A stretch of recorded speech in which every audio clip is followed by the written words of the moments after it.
This video is going to look at medical testing and how we can analyze the accuracy and reliability of medical tests. So it says it is estimated that in 2007, 73% of people in Polynesia were infected with the Zika virus. A urine test is reported to be 92% accurate in determining if someone has Zika. The test was administered to 100,000 people in Polynesia in 2007. Use this information to complete the table below. So we're going to look at how many people actually had Zika and how many did not have Zika, and then how many people got a positive test and how many people got a negative test, and do some math with these numbers. So the place we want to start is with the total. So our total number of people is 100,000. And we're told 73% of people had Zika. So we know that 73% of those 100,000 people did indeed have Zika. That means everyone else did not have Zika. So the remaining people did not have Zika. So we have 73,000 people that did have Zika and 27,000 people that did not have Zika.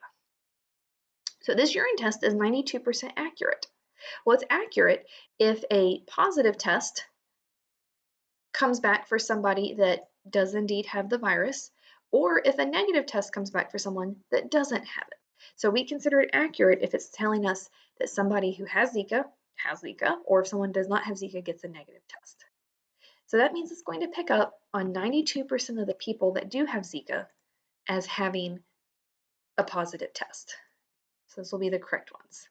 And then it's also going to pick up on 92% of the people that don't have Zika as having a negative test. So it's going to get 92% of the people that have it with a positive test and 92% of the people that don't have it with a negative test. But that means everyone else is going to get wrong. There's 73,000 people with Zika. It's only going to tell 67,160 that they have it. That means everybody else, the remaining people, are going to be told they do not have Zika when in fact they do. And they're going to get an incorrect result.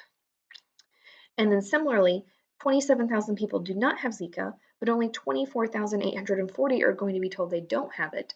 The rest of them are going to be told they do have it when in fact they don't have it. So the remaining people will be told they have a positive test when in fact they don't have it.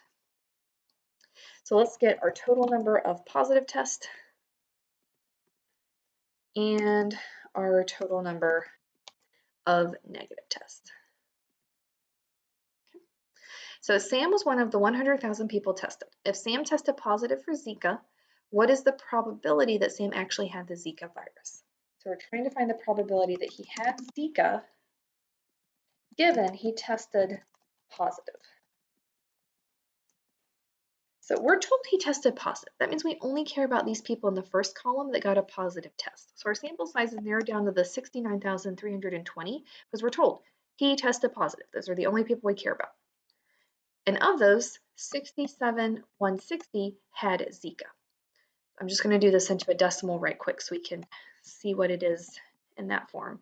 If we take the 67,160 divided by the 69,320, that gives us the probability that he had Zika given he tested positive, which is 0.9688, which is basically 97%, rounding it to no decimals.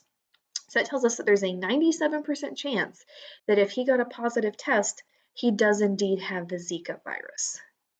So based on that, do you think you would worry about getting a follow-up test, or do you think you would go ahead and start treatment? Well, if there was a 97% chance I had something, I think I would go ahead and start treatment. I don't think I would, twiddle my thumbs and wait for a second test when there's a 97% chance that I do have Zika. I think I would want to start treatment right away and get it taken care of.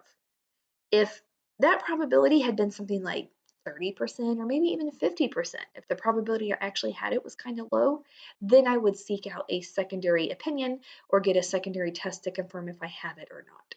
But with the probability being so high at 97%, I think I would go ahead and seek treatment and not waste time trying to get a second opinion.